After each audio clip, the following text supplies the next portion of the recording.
سلام و صد سلام. احوالات شما چطوره؟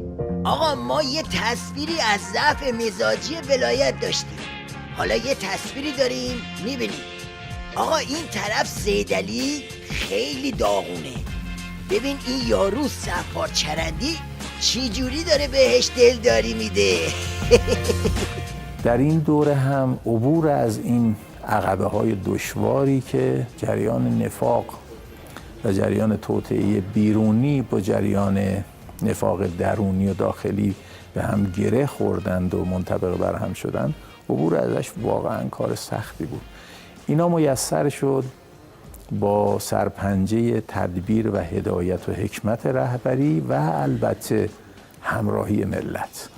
یعنی رهبر بدون عقبه، رهبری که حکمش میونه مردم نافذ نباشه، هرچند بر خودش بگه چه فایده داره.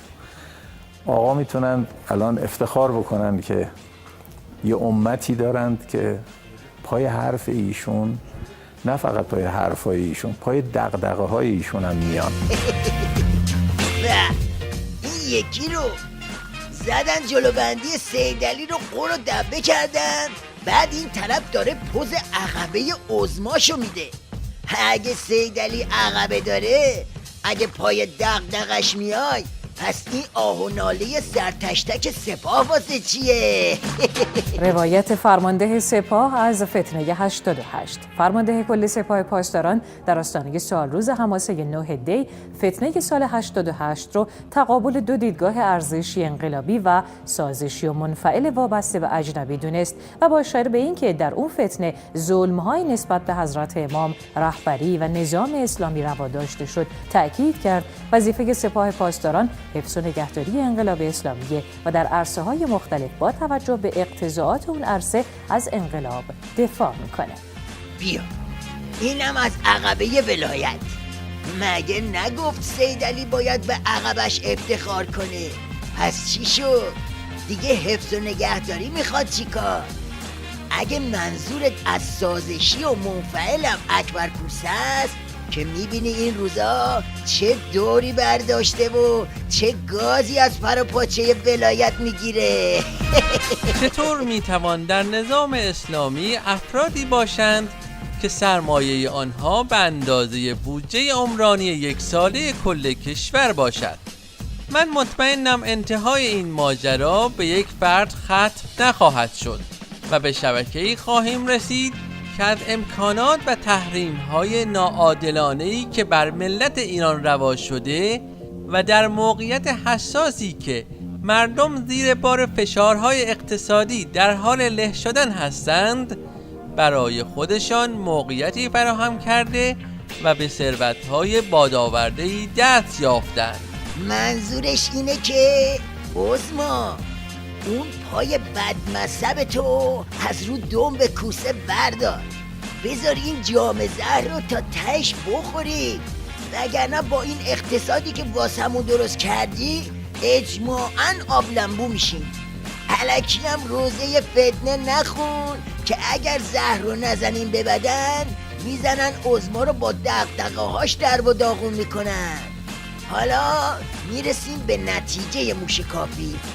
وقتی وضعیت نظام بعد از جرعه اول جام زهر اینه، پس با جرعه‌های بعدی باید بگید نظام چیه؟ نظام آشولاشه. نه همه آقا جونا، اینو میخوام همه بگم. آی شب شادی و شینه، کی روش دست بذاری آتیش حروم اون میشه. پیرزن میگه چرا خمیر من نون نمیشه. گفتی زائرم بشی یا مسافرم بشی، یا که نظر من بشی، سجا میام سراغ تو قبر میشم چراغ تو. آقا جون آقا عظما جون نه همه عظما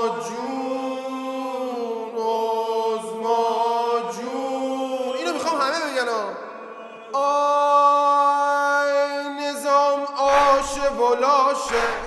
عوضی کک تو قباشه نظام همه خوننده بشن ها عوضی کک تو قباشه ولایت دیگه حالا مثل کشک رو آشه بگی با ما بگو دیگه حالا مثل کشک رو آشه چی میشه یه شب آقا این اشکات خیلی قشنگه من گفت فضایی بشه کاش میشد دنیای ما یه جور ولایی بشه قند تو چایی بشه خاله و دایی بشه سید علی والی بشه این صدا در و دیوار رو بلرزونه وا پاسدارا گریه کنون بیت تو جارو میزنن زیر بشکه های نفت پولا رو پارو میزنن یکی بین ازدهام میگه من اتم میخوام یکی میبنده دخیل بسیجی مریضه به امام داره میریزه به امام عظما جون عظما جون